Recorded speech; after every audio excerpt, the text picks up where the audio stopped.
تدارس المجلس الحكومي عرضا خاصا للسيد وزير الداخلية حول مختلف الملابسات والتوضيحات المرتبطة ببعض التحركات الاحتجاجية التي يعرفها إقليم الحسيمة، وكذا الجهود المبذولة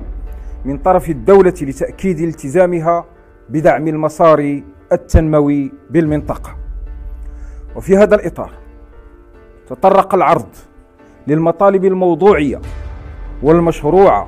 للمواطنات والمواطنين، والتي ترتبط أغلبها بحياتهم اليومية وتندرج في عمومها ضمن التصور التنموي الذي خص به صاحب الجلالة الملك محمد السادس نصره الله وأيده ساكنة المنطقة. النقطة الأولى. ثانيا، تناول عرض السيد وزير الداخلية ضرورة الاحتياط من بعض التصرفات التي تسعى إلى خلق حالة من الاحتقان الاجتماعي والسياسي بالرغم من مبادرات الحوار التي تقودها السلطات العمومية وبعض الهيئات السياسية وحملات التحسيس بأهمية المشاريع التنموية المبرمجة بالمنطقة واستجابتها لأغلب المطالب الاجتماعية المعبر عنها.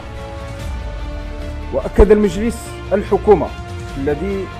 عرف بالمناسبة مناقشة مستفيضة ومعمقة لهذا العرض على تفهم الحكومة للمطالب المشروعة لعموم الساكنة، وعلى أن حرص الدولة على حفظ أمن واستقرار المنطقة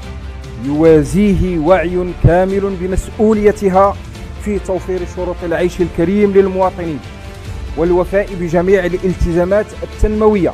التي أخذتها على عاتقها لصالح الساكنة من خلال الرفع من وتيرة إنجاز المشاريع التنموية المدرجة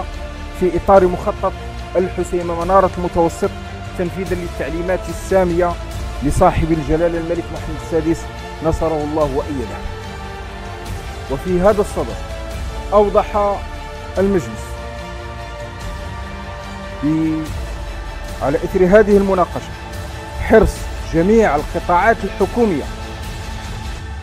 في إطار واجباتها تجاه المواطنين على اتخاذ الإجراءات الضرورية لتسريع تنفيذ المشاريع المبرمجة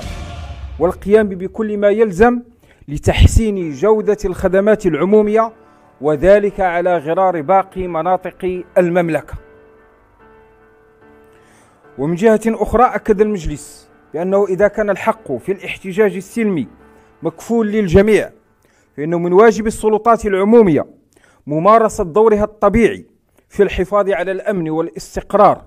وحماية الأرواح والممتلكات العامة والخاصة في احترام تام للقانون وتحت رقابة القضاء.